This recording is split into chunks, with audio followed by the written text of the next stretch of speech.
Welcome to the Straight Talk on Fleet podcast with Erin Gilchrist. Each week, Erin will be breaking down fleet management, trying to cut through the noise and get down to the real issues safety and operations leaders are struggling with every day. The goal will be to get to the bottom of how leaders can break down these silos of information, accelerate change management, how to use real-time, accurate data to drive massive efficiencies across fleet-focused business processes, and to elevate people's careers with emerging best practices. Now it's time for the Straight Talk on Fleet. All right, welcome back to another episode of Fleet Safety Geeks. Phil, how are you? I'm doing well, Bob. I hope you're having a good week.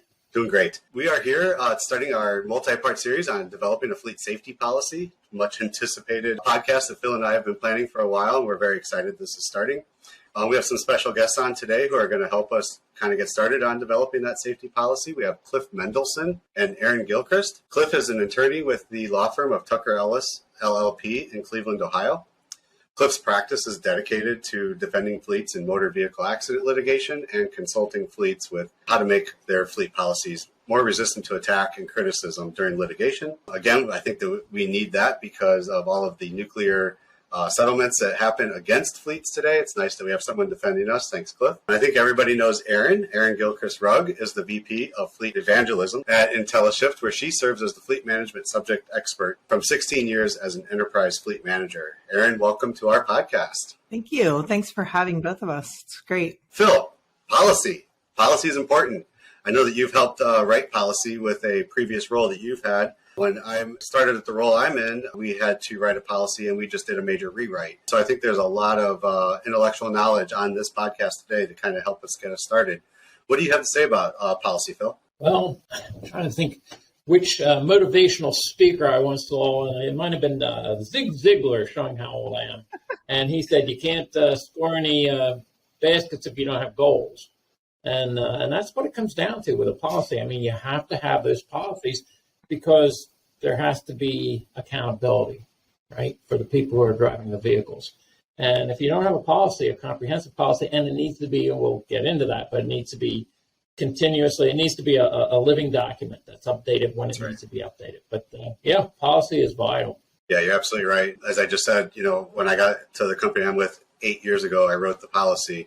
We just did a major rewrite that was implemented December 1st of last year. So it constantly needs to be updated, reviewed. And as it starts getting successful and your numbers go down, maybe it's time to tweak it and kind of really work on your drivers to get them even more accountable, if you will. But a good policy is a framework for any organization to follow, right? If you're just sort of making it up as you go, you're not really getting anything done. Nobody is very consistently being treated the same. They don't know what expectations are of them. So it really helps to have something that everybody can follow. If drivers don't have a clear understanding of what's expected, they're just not going to give you the best results, I don't think. Love the word expectation, Bob, because they really want a structure. They want us to spell it out. I think people think policy and it's like, oh no, this is something, one more thing we have to think about, one more thing we have to do. But if done right, it should feel natural to them. And the drivers, like I said, the drivers that I've spent time with riding around as they're doing their job, they have given me the feedback that they love structure, they love accountability because they just know what to expect and they can make the choices and understand the consequences when they don't adhere. So I think it's not a scary word. It's a good thing. And expectations are, when clear, are always beneficial. How many times have I heard a driver say, just tell me what you want me to do? Exactly. I think it's a really good point, Erin, in that they want that structure. Now, not everybody's going to be happy with it. No. That there's some people who are going to disagree with it, but what I found is that the vast majority of them do agree with it. Yeah. And as you said, they want that structure because they know what the rules are, and they know what they need to do. Well, and I think when they can understand what's in it for them, and it's not just about what's in it for the organization. It's what are we hoping that they'll get out of it, and they should feel, if written well and communicated right, they should feel like what we're doing is all designed to keep them safe so they can get home in better condition than they started their workday in every single day and get back to the things that mean the most to them, like their families or their hobbies or whatever it is they do. And they have to know that that's the reason, and the organization has to get behind the fleet manager or the risk manager who is ever implementing these policies, get behind them and say, we want to keep you safe. And that's the messaging, in my opinion. Yeah. You're absolutely right. Communication, communication, Yeah. communication. Absolutely. And that's on all levels. Yeah. So the last point I wanted to bring up, we want our drivers to be safe and understand policy. If they can't follow the policy, there has to be corrective action, right? We need to be able to change the behavior through corrective action. But those guidelines need to be consistent, right? Again, you can't make up corrective action as you go. It has to be understood, and everybody needs to know what's going to happen if you don't follow the policy. Right. From the litigation perspective, the only thing worse than not having a policy is not following it and doing what is said in the policy. That is something that will certainly be attacked if there is a lawsuit that arises from a motor vehicle accident. So the importance of adhering to the policy and making sure the policy is written in such a way that it is easy for everyone to follow and adhere to it and do what the policy calls for is really important. Yeah, agreed. 100%. Excellent point.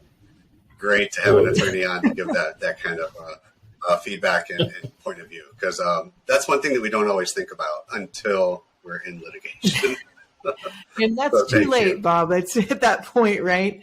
We haven't done something right if we're trying to look back and say, what did we say we were doing? That's the worst position to be in. So yeah, exactly. Hey, Phil, you've done a lot of new hire training, and I know that you've done it with my company. You had a story about the president of the company I'm with coming to the training. What was that? So I just love this story because it really does show a dedication to adhering to policy, top down. So I received a call from your company, Bob, the environmental health and safety manager, called me and asked me what I was doing on a certain day. And I looked at the schedule. I said, well, I guess I'm coming out to see you because you have a class that day. He said, yeah, let me tell you what happened.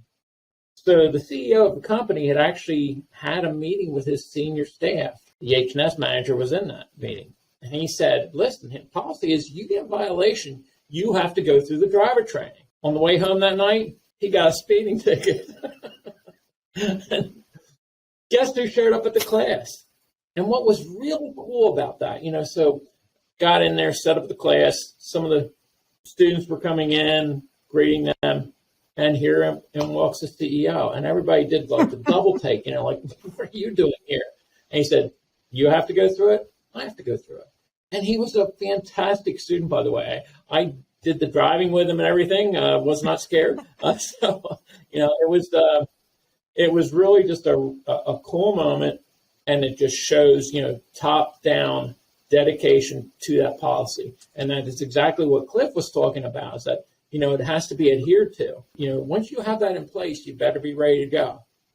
And certainly your organization, Bob, ready to go. So refreshing to hear. That's such a great story, because I was recently talking to some folks within my organization about driver safety policy and such, and helping our clients. And this idea of top-down, support for this type of program, it's more important than anything. I mean, you can have top-down support on fuel policy, on a maintenance policy, but if we're talking about safety policy, that is the most critical thing. If you can get them to buy in on that, that sets the stage for everything else you're going to do as a fleet leader within your fleet. It's kind of like this idea of, and I think we talk about this at some point, is this framework for the organization, not just framework for the policy, but building a framework for when you have to roll something new out,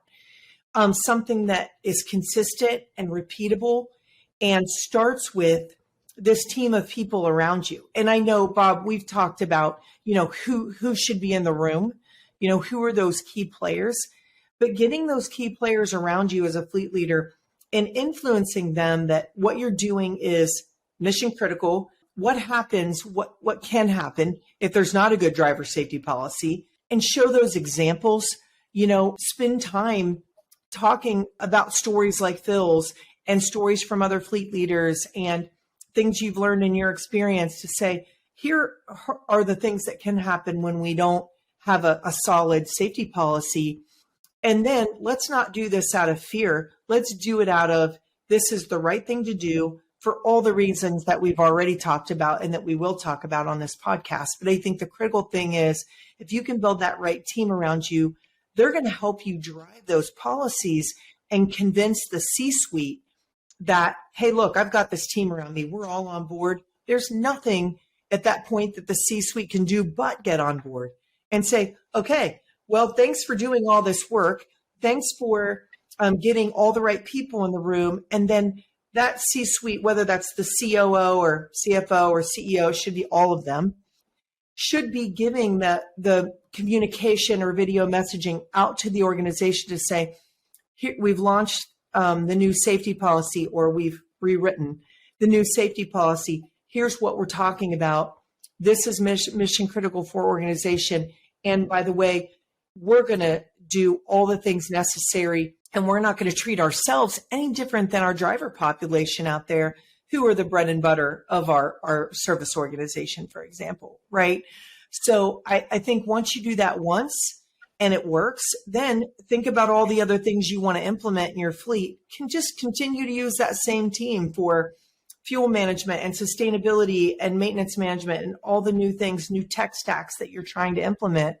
But getting it right for safety is just, it's just the foundation, I think, for every fleet manager to accomplish anything, is get it right with safety, and you can get it right with everything else. You know what I mean? It's just, yeah. Yeah, that's an excellent point. And that's exactly what we did at the company I'm with now. We developed a fleet safety committee. C-levels, operations management, HR, risk, legal, fleet, everybody. We all got together. We all got into a room. We all looked at a lot of different things. We stole policy from here. We told the stories, but everybody was involved from the beginning. We didn't have a meeting until everybody was in the room. And, as hard as it is to find calendar time with everybody, we had to do that because everybody had to contribute and give that level of input. We developed a safety policy. We got it out. It was actually the entire fleet policy. Safety policy was just a portion of it, but it was the fleet safety committee meeting. Once we were done, we just turned it into the fleet steering committee meeting, right? So it stayed there as the resources that I could bounce off of, to let them know, here's how we did annual year-end numbers. Here's what's going to happen next year. Here's what's going on because of supply chain shortages. Everybody knows, and we can all get together and get this going on. So that's a really, really good point. In your experience, Erin, have you developed something like that? How does somebody who's never had that approach a C-level person and say, hey, I need you in a meeting with me and all these other people? What's the best way to get that started? Yeah, I feel like it seems daunting at first, but I think the biggest thing that a fleet manager has to do to prepare for something like that is have numbers, right? Have data, have information. There's so many great resources out there. Phil, an awesome resource to be able to pull together that storyline, that opening communication, some ROI data about, the what ifs and what can be for your fleet if you do not have a solid policy. And then obviously some anecdotes from someone like, Cliff would be awesome. So have those things built and ready before you go to the C-suite and say, or this greater steering committee, like you said, Bob, HR, risk, legal, everyone, ops, and say, okay, here's what we want to do. Here's why we need to do it, and have your ducks in a row so that there's that data and information that's convincing, so that it makes your job as an influencer a little easier, right? Ducks in a row. And I agree with that. And one point I would add and to keep in mind is those communications that you have regarding safety will, again, if there's litigation, I'm always kind of, the lawyers are always looking at this from the negative perspective. I apologize. I'm not this much of a negative person, but if there's a lawsuit, the plaintiffs will ask for communications regarding policy and internal communications regarding the development of the policy and the implementation of the policy. So I agree with Erin. It's really important. Gather the data, gather the information, gather the numbers. Those discussions sometimes are better had in meetings as opposed to, letters and emails and those sorts of communications. It's better to discuss that information and that data rather than, creating paper trails, because you have to evaluate that data. It's just so easy for plaintiffs to take those communications out of context, to try to, make it into everything's a money decision by the corporate defendant. So, just be mindful of that component to it and what you say and what you put in writing. I saw an attorney had a little sign in their office once, and it said, Dan says if no one is watching, type emails as if it will appear in a deposition. So it's just one of those lessons to keep in mind, that when you have those conversations, it's sometimes better to do in a meeting. Well, and context. those are excellent points. And you mentioned, Bob, that you did those exact things, right? You guys meet in person. But I think that when you're trying to frame this up, again, I'll go back to show you care, right? It's all about your intentions. And it's not like, hey, it's because we had this fatality or because we have too many accidents. It is more about to avoid and potentially eliminate accidents with high severity or accidents altogether so that we can keep our drivers safe. This is why we're doing this. And always do it from the angle of people. And I think that whether you're talking to your insurance broker and trying to reduce, your cash outlay, your premiums, or your, deductible, if you're self-insured, whatever you're trying to do, it's super important to always go from the heart, because we as fleet leaders, and I know everybody on this call really does care about our drivers and their safety. And it's not just about your brand or the bottom line. Those are all, collateral damage when we get in big accidents. It's the driver, his safety and getting home to his family. That's the most important thing. So, I get what Cliff's saying, but I also know how important it is that if you frame it up around the care for the driver, I think you can't go wrong there. And I agree completely. And I'll talk in more detail later on about the importance of building a safety story for the fleet that you can have ready to go when defending a lawsuit. And so much of it is the ability to humanize the corporate defendant, to show that the company is made up of people who care about each other. They care about the communities in which they work, in which they operate. And so I think that's an excellent way to describe is what the point I was trying to make is when you are crafting these communications, it's important to have that sort of message and come from that angle, from that direction, that this is about safety of our drivers. It's about safety of our communities, and having that sort of message internally will make it easier for the company, if they are at some point in a lawsuit and defending a lawsuit, to be able to explain to a jury, this is where we're coming from. This is why we're doing what we're doing. The why behind the policy is really important. So I think that's an excellent point. Culture of safety, that's not sort of like a buzzword anymore. It is a real vision, a real mission for organizations. And when you can show that you have consistency across all programs and policies centered on safety, centered on people, that's got to be helpful as well to really have that culture. And I'm sure that goes a long way in the courtroom too, to have it be consistent and real. I remember a number of years ago, I did a presentation called The Forgotten Side of Safety. And there are organizations, maybe have manufacturing, and there's a lot of manufacturing safety, slip, trip, fall, hard-toe shoes, helmets and all that. But there are a number of organizations that don't give consideration to probably their greatest exposure as far as safety are the people who drive their vehicles, or drive for their organizations. And that's another good point in when trying to put policy forward, is that, listen, you're taking care of those folks, but what about these people who are in a very dangerous situation every time they get behind the wheel? I remember working with a company that was a mining company, and they determined, they were a copper mine. They determined that it was much more dangerous for their employees to drive to the mine than what it was to work in the mine. So that's, I think, a very good point in that, saying, hey, let's not forget about the people who are driving the vehicles. And that's, I think, how you can utilize that to bring forward your safety message.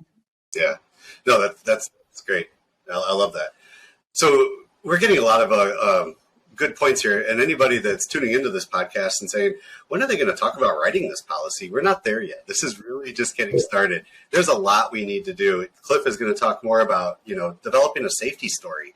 You need to develop, and as Erin was talking about, you've got to talk about things, in the background, put an ROI together, put the stories together, put everything together so that you know what you're going to try and reach. You can't just take somebody's policy and say, oh, I took this policy from company A and now I'm just going to implement it. It has to work for your organization. It has to work for what's going to happen. And having these conversations are really important. Erin, I asked you about how do you approach a C-level person? You said it can be very daunting. And I got to tell you, it was for me as well. I was new to a company and I'm going to go up to the president and CEO and say, hey, can you be on this meeting with me and everybody else? Yeah, it's very daunting. It's very, that can be kind of frightening, for some people, especially new to an organization. But I got to tell you, safety happens to be a core value of the company I work for. So that made it a little bit easier. But, it turns out that this person was just another person. He does care about the employees and did want to make sure people were safe. And I think that was very helpful. But the more we started meeting and the more we got into it, everybody was engaged and we were getting so much done, and it's so worth it. So if you have not developed some sort of stakeholder meeting where you're going to get together and start working on this, I just recommend that's where you start. And then once you do that and you start getting through it, you're going to need to have a portion of your policy that deals with people who aren't your employees yet. Now, it's going to sound pretty weird, but if you develop a great safety policy for your employees who are already there, you're hopefully going to have great, safe drivers. But what about the person that you're recruiting or that you've hired on who has a bad driving record?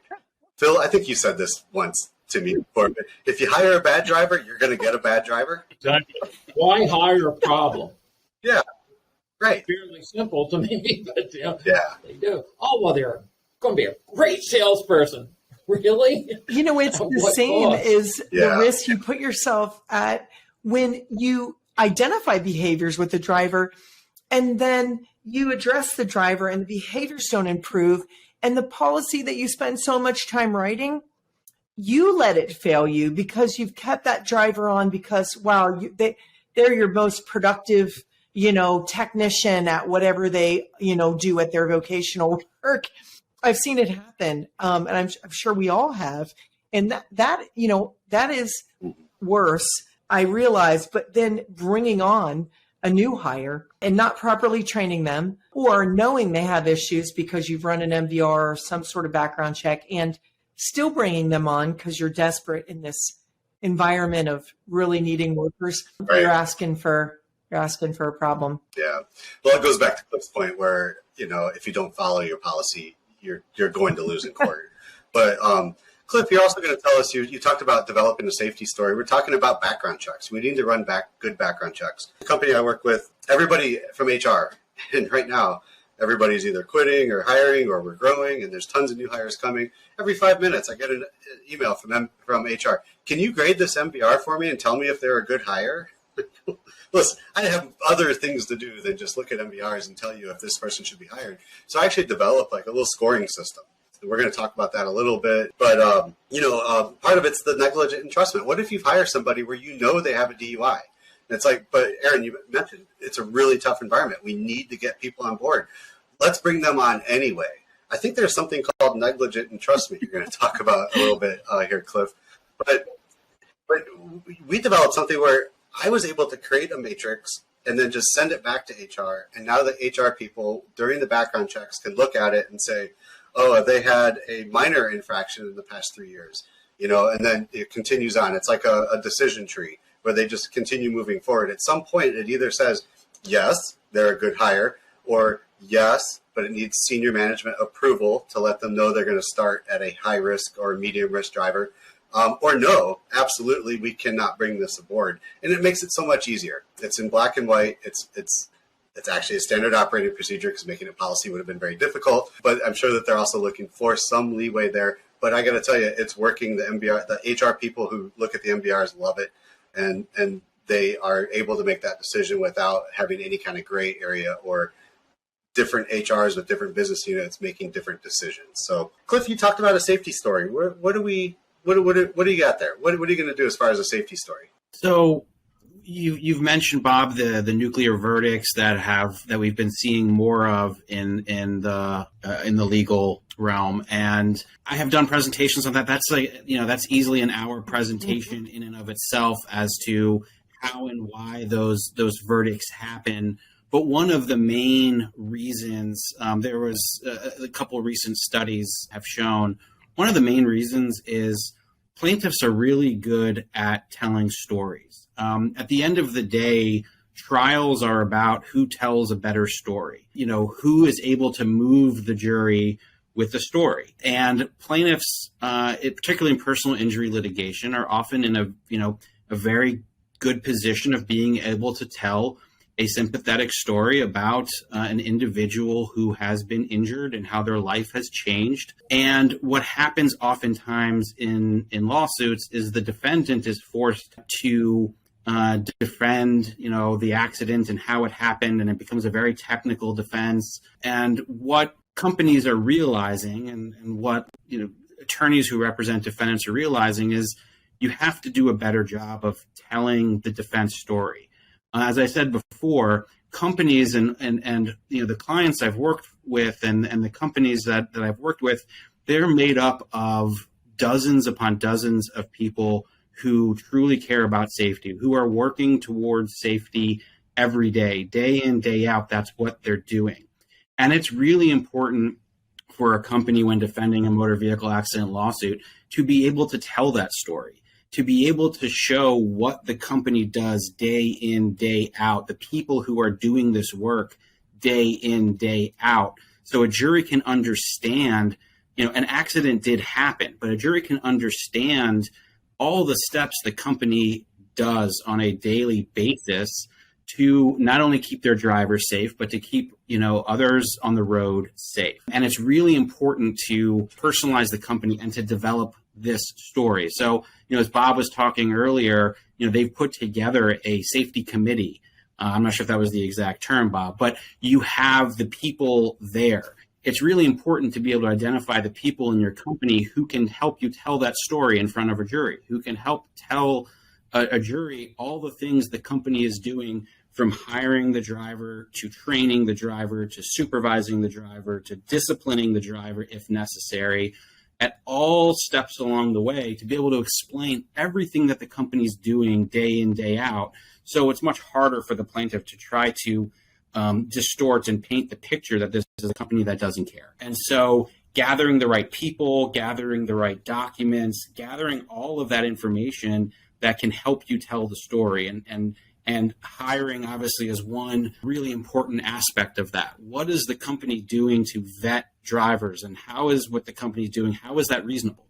Why does it make sense? Why, Bob, that matrix you set up, that helps show that you are being reasonable in your hiring practices, that you have thought about these issues, and you've given tools for other people in the organization to implement what you would, like them to do. And that helps the company hire well-qualified individuals. So you want to be able to tell that sort of story at every step along the way when it comes to driver safety. And it's really important to do it with the right people. Having people who are good at telling that story is important. Having the documents to back up the story, so it's not just Joe Smith coming in here and telling you how great the company is, but there's documents that you can show a jury to support and show all the steps that are taken. So that's what we're talking about from a safety story. It's really important to be able for a company to put that sort of story together. Awesome points, Cliff. I would add that,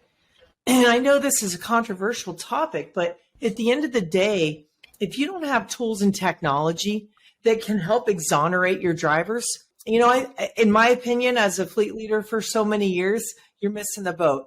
I can't tell you how many times, with the fleet that I was managing, this moving billboard for this big company with lots of success, we were targeted. And I remember a time when we had a driver, someone called in and said that we had a near miss with a driver who was in a school zone speeding. Well, I could prove that we didn't even have a vehicle in a 10-mile radius of that school zone during that time on that day. I mean, so technology can be our friend. And I know, from a legal perspective, there are ups and downsides to having AI video dash cams. But I think the thing that I'd like to point out about the tech is the tech builds positive driver behavior. We've seen it. We've seen it for years in fleets, and we've seen it be hugely successful in reducing accidents and risk. And the big thing that I've seen in my career is reducing accident severity.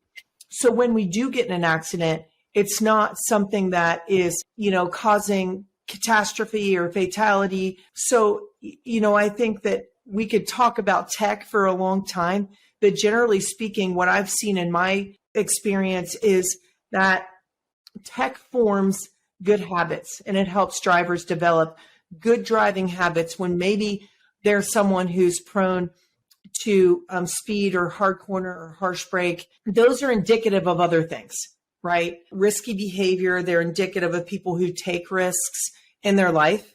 They're also indicative of distraction. So whether you have telematics or AI video cams or both, advanced driver assistance systems of some sort really save lives. And so I'll get off my soapbox on that, but I've seen it work in my career more to the positive, not just financially for the organization, but certainly that was there, but certainly for drivers driving more safely and only having a small subset of drivers who couldn't get on the program. And then they were gone. Yeah, I was just going to add the technology in the telematics.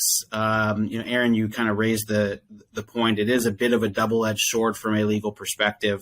I have seen telematics programs work amazingly well over time in changing driver behavior and improving the performance of drivers. The one comment I would make from a legal perspective is when that telematics program is implemented, it is so important to have the necessary personnel and support, because the amount of data that is generated and that can be taken out of context in a lawsuit is tremendous. And so it's really important to have the right people and have that technology supported so that that data can be used effectively and people can stay on top of the data. And when the data is showing something with respect to driver safety, that the company can follow up and do the supervision and the additional training and any discipline that is indicated by the data. Because if you don't have that support system in place,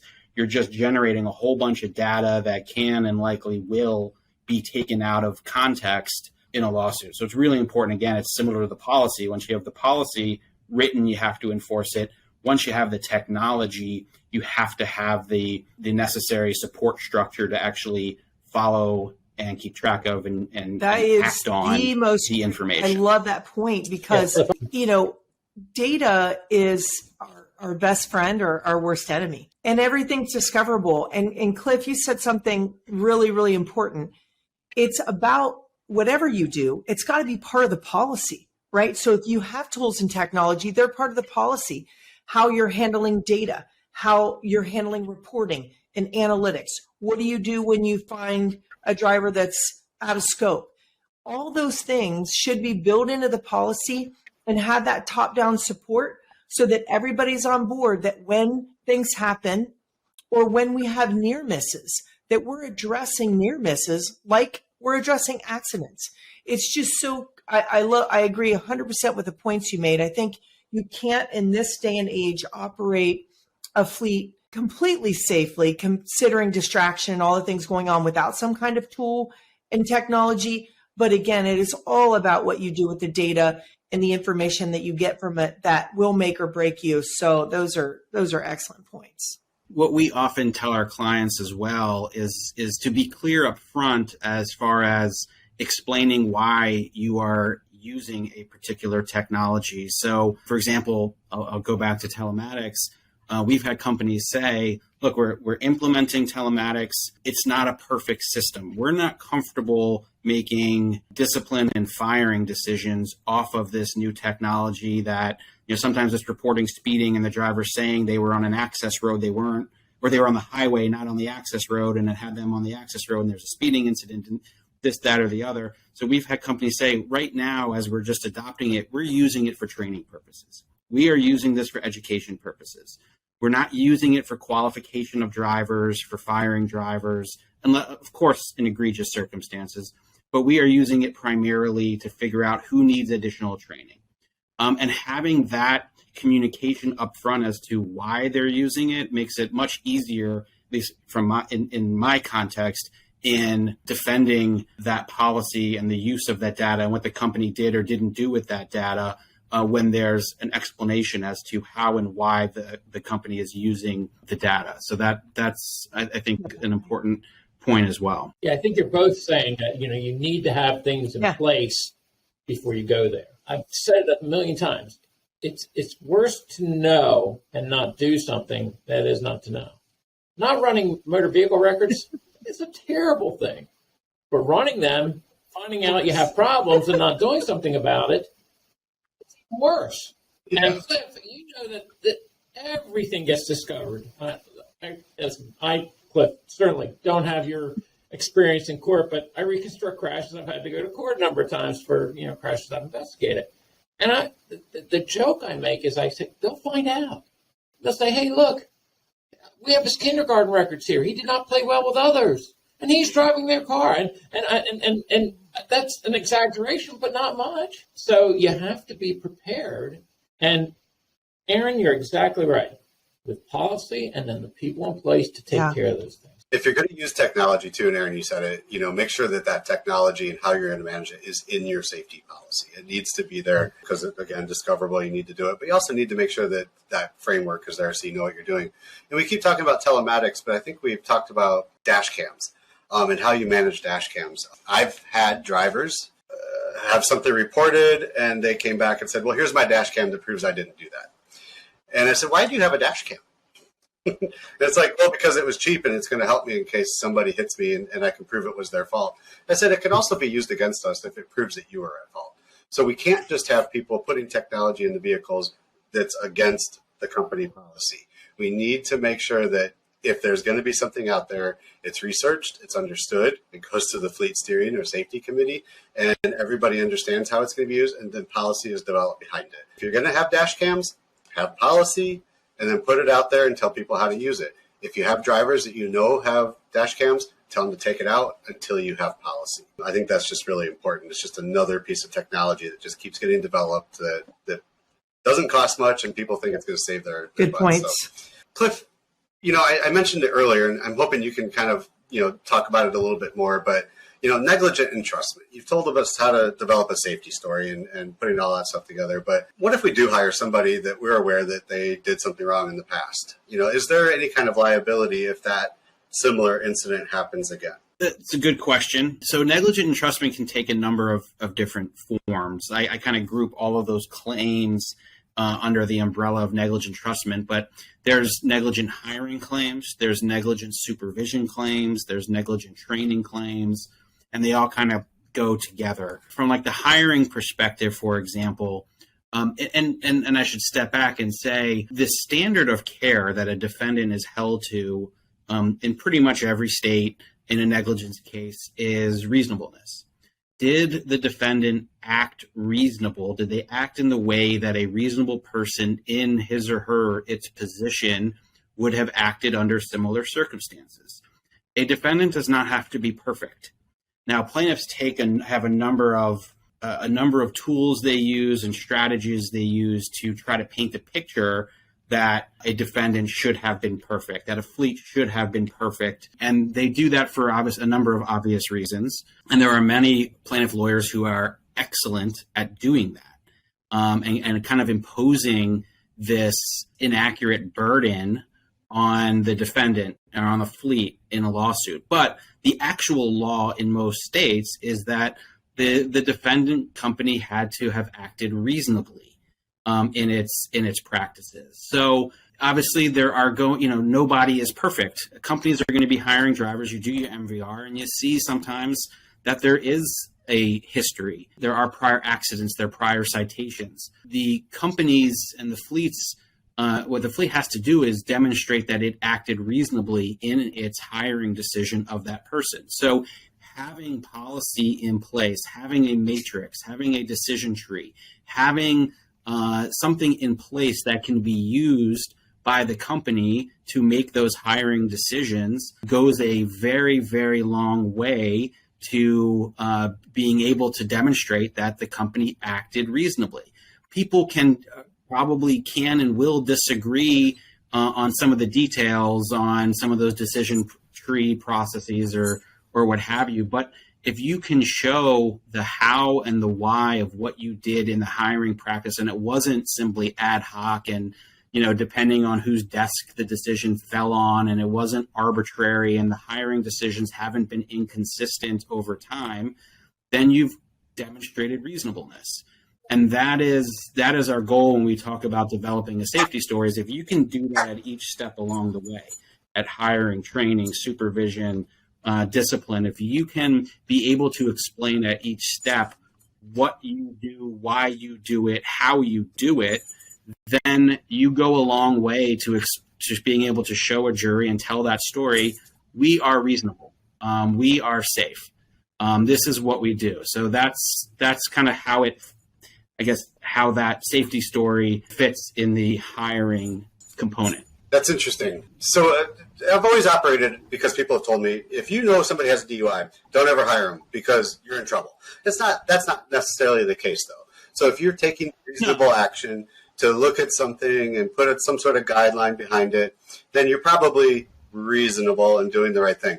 So if somebody had a DUI yesterday, you probably don't want to hire that person. But if somebody had a DUI 7 years ago and your reasonableness test is, has there been a major infraction in the last 3 years, at least you're showing the reasonableness and it's okay, right? Yeah. It's the beauty is in the eye of the beholder. Ultimately, a jury will make that decision in the litigation context. But you being able to explain, why you still hired that person. The DUI was 7 years ago. They've had a clean record since then.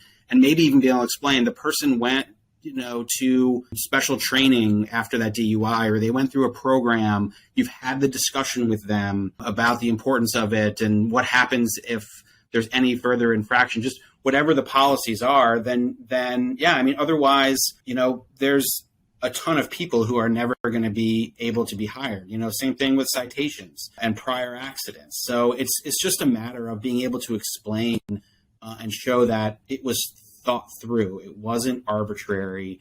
Safety was in mind. Like you said, if that DUI was last week, that's probably not a good hiring decision. If it was 7, 8, 9, 10 years ago, and you can show what you've done to address that issue with them, and then it's an easier explanation.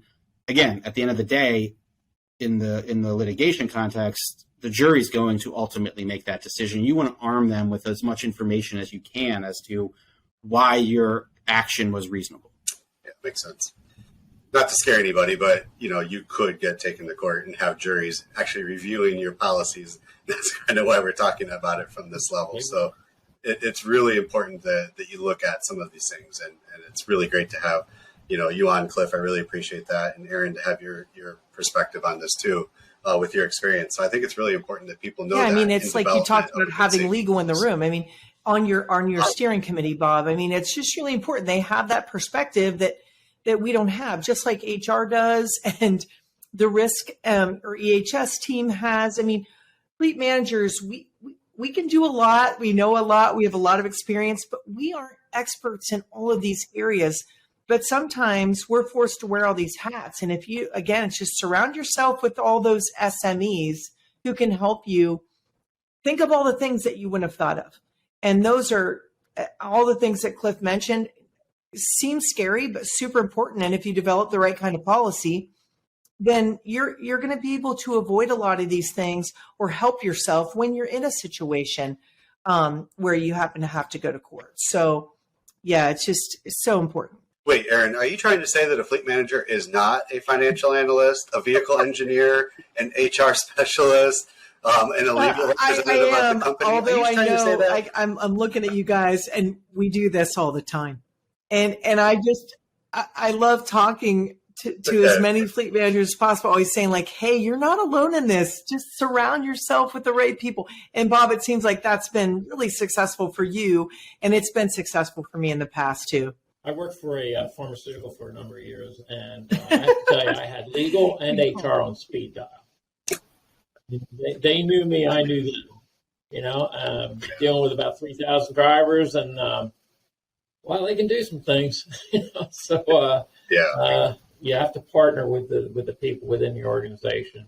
Yeah, sometimes it's impossible to make everyone happy. I'm sure, as you guys know, I mean, sometimes the legal considerations and the HR considerations and the fleet consideration, they can't all be perfectly achieved. And it's just a matter of talking it through and balancing all of those considerations and coming up with something that makes the most sense. And a lot of times it's, Erin said, it can be frightening or daunting, but a lot of it is also sometimes just common sense. Yeah. Can you explain yourself and your policies if you have to? And just being prepared to do that is helpful and important. So great. We've talked about developing a fleet safety committee or steering committee with all the different stakeholders that can assist. We've talked about developing a safety story, talked about negligent entrustment. So the next step before we end this podcast, as an introduction to developing a safety policy is, once you finish the background check and you've identified the person and they're eligible to get hired, your next logical step is to do some sort of training for that new hire. You need to make sure that again, it's setting the expectations. You train them to what the expectations of the company are. Maybe do some behind the wheel, certainly some in classroom or at least online, something to let them know that here's some of the expectations that we're going to have. Here's the tools to help you get there. Phil, you've got a lot of experience on new hire training. Why don't you give the 30,000 foot level or lower if you want? Why not do it even before they get the keys? Right. So the policy I had in place was, before you get the keys, you have to read the policy, take a test on the policy, sign off on the policy. Yeah. Then you have to take safety training. And what it did is it got everybody reading off the same page. And that was, again, before they got the keys. And you know what it did also? Erin, I think you mentioned, you got to create that culture, right? Right up front, they knew this is very, very important. The policy was in place. They had to, adhere to it. And guess what? The managers that they reported to, the field managers, I always say, they are the key to the whole thing. Right? If you have to get them on board and let them understand that communication thing. They knew that their people weren't going to be out there until they got this all done. So they were on the drivers saying, hey, you need to get this taken care of. It has to be part of the policy. Set that expectation. The best start to your story that Cliff was talking about. It's the most natural step to your story is, hey, we get it going before we even let them operate the most dangerous tool we'll ever give them, which is a vehicle. Yeah, oftentimes one of the main themes you hear from the plaintiffs in a lawsuit is the company put profits over safety. And if you can demonstrate, as Phil just noted, that it was safety first, safety before them doing any work, that they had to read the policy, take a test, do some training before they were ever given keys, that undermines the profits before That's safety. An investment. It's quite an investment to do that training. First. And you're right, Cliff. I think that, a couple of hour training, you have the testing, or you're probably, partnering with a company who provides this training and the testing and all the things. That's a huge investment for a company to make. But I think one of the best things you'll ever do is anything proactive in your fleet, but certainly as it relates to safety. If you're listening to this podcast and you're developing a safety policy from scratch and you have nothing, it's important, and you're going to start doing some new hire training as part of your policy, it's important that you reset the clock and train all of your existing drivers as well. Don't forget them, hold them to the same policy, put them behind the wheel, or that training that you develop, even if it's expensive. Cliff, you just mentioned, a lawsuit that you're found guilty could be very expensive, right? Which is cheaper? Maybe somebody that was injured or worse, or spending the money on keeping your drivers safe and the public safe. So any last thoughts on new hire training I would as part add of your is I safety think there's policy? a best practice out there that there's something ongoing, right? There are a lot of things that drivers learn how to do, use a full fuel card, learn how to use payment solutions, do all kinds of things. And of course, all the things they have to do for their vocationary work. But I think the most critical thing is their safe driving practices.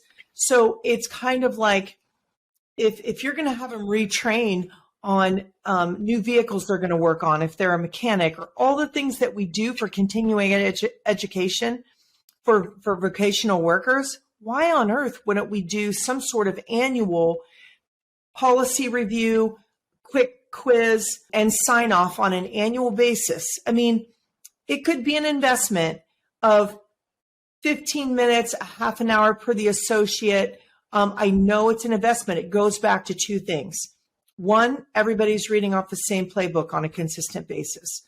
Two, you're continuing to build this awesome safety story so that if you find yourself in a pinch, you can say, we do care because this is what we also do. You don't have someone do this training day one and then 10 years later, they're like, what safety policy, right? It's got to be, annual or maybe a couple of times a year. I think it's critical to do the retraining, a quiz, and a sign off on at least an annual basis. Erin, you have just introduced episode 2 of this podcast. But no, very, very good points. We are going to talk in episode 2, kind of as an intro to what's going to happen there, is what you do with drivers once they are drivers, right? You need to do their MVR. You need to at least do an annual MVR, biannual MVR. But if there's different types of MVR and it goes to court and you're questioned why you didn't do MVR monitoring that's available now, you could get challenged on that as well. But don't just run MVRs. Do the training. Erin, you said before it was a culture. We're developing a culture. Just giving somebody a new hire training once isn't culture. Culture is doing something over and over again, right? So, we call it proactive training, right? If you give somebody training after they've had an accident and award them points and call them medium risk, you're reactive. That's reactive training, right? So doing some proactive training before something happens can avoid that. And that's exactly what we do at my company, right? We develop the safety of culture. We send out safety blasts. Fleet sends 1 week, health and safety sends trips and falls and building safety the next week. And we rotate every other week. Once a month, you have to take an online safety module, right? 20 minutes long, takes you a few minutes. You have to get a score of at least 90 to pass, right? So it's ongoing and it's developing that safety culture. They're constantly always aware and thinking of safety. So, Erin, thank you for introducing episode 2. We will have some people on to talk about that, but you're absolutely right on that point. So listen, most of these episodes that Phil and I do, we try and keep to 30 minutes. We had 4 people on this call. This is the safety policy series is going to be more than 30 minutes each. We have a lot to talk about. But we're at that point. Can we just go around real quick and anybody give some last thoughts before we end this? I would say from the safety story perspective, a couple of really important points. You want to put that story together outside the context of a lawsuit. There's deadlines in lawsuits. It's very difficult to put together a comprehensive story in the middle of a lawsuit. It is much better to take your time and craft that story, find the right people, find the right documents to support your story, to do that outside the context of litigation. You want that sitting on your shelf. And unfortunately, if you ever have to use it, to be able to pull it down, adjust it, tweak it based on what the case is about. But you want to have, 80, 90% of that story ready to go. And that's well thought out and it's complete. And when you put that story together, sometimes you find the soft spots. Better to do that ahead of time and know where your soft spots are and try to fix them, but also know where they are. And that will be incredibly helpful in the course of a lawsuit. And just also going, I know this is a multi-part series. It's really important for that story to address every single aspect of driver safety because the plaintiffs will make the case about whichever part is your weakest. So it's really important to have that comprehensive story developed. Cliff, I really like the idea of the safety story. I like it a lot. It would be nice if you would, and I can help arrange this, even going to a NAFA INE. I know that we've talked about some chapters, but I think an INE would be really good. Going to a safety conference, the Fleet Safety Conference that's coming up, or even at AFLA, and just, sitting around talking with people and kind of getting this idea out there. It's kind of new to me. We do something similar, but it's not as concise as what you've talked about. And I really like the idea. It'd be cool if you could train that to other fleets. We'll talk about that. Happy to do it. Yeah, absolutely. Happy to. Great. Thank Starting you. that here, Bob. We started that here. We did. Yeah, exactly. I kind of feel like our podcasts, Phil, are little INE sessions every week. So I like it. So. Erin, how about you? Any along the last same thoughts, lines anything you want to as contribute? Cliff was saying, proactivity is everything. And we talked about some great topics today. I've enjoyed the conversation. And I would just like to say, hey, if there's anybody out there who, is saying, gosh, I want to get started on this. We're all here as a resource. I'll offer myself as a resource to the fleet community to help out with building any sort of type of plan for your fleet. But of course, I have a passion for safety, so would love to help if anyone out there listening needs it. Yeah, great. Thank you, Erin. That's awesome. I would do the same. I'm happy to share my policy. And if you can make a better policy than me, please share it back with me. Phil, what have you got? That's what's cool about this industry, right? And I've been involved in fleets for going on decades, right? And the people are willing to share. They're willing to help each other. So I'll just offer that out there as well. If any of us can assist you, it's so important. And Bob, we say almost every episode, we hate crashes. And that's why we're doing this. I mean, they ruin lives. And if you can put some policy in place and get a culture going and get your people home safe every night, it's worth all the effort. It is worth all the effort. Crashes cut a very, very wide swath. And listen, yeah, it does come down to ROI. It does, it has to make financial sense. But Erin, you made the point earlier. It's people need to go home safe every day. And if you have a good policy in place, you're enforcing it. I'll tell you, I had more people when I put policy in place that said thank you than said, what do you mean I have to do this? People were appreciative of it. So good points. Get some good policy in place. Yeah. Agreed. Thanks, Phil. Thanks, everyone. With that, I think that we are going to end this podcast, first series of this multi-series safety policy podcast. So just to plug our podcast for a little bit, we do have a YouTube channel now. It's Fleet Safety Geeks. Please go out there, find it. This will be out there. We are trying to figure out how to get the Spotify to do the video podcast. We released it last week and nobody could get the video, but I swear I followed all the steps to the T. They need to work on their steps. But we'll get it out there, and of course there will be an audio version on all the various platforms as well. So again, thank you to our very special guests, Erin Gilchrist, Cliff Mendelsohn. Thank you so much for being on. Phil, thank you for everything you contribute. So I appreciate that. With that, have a great week, everybody.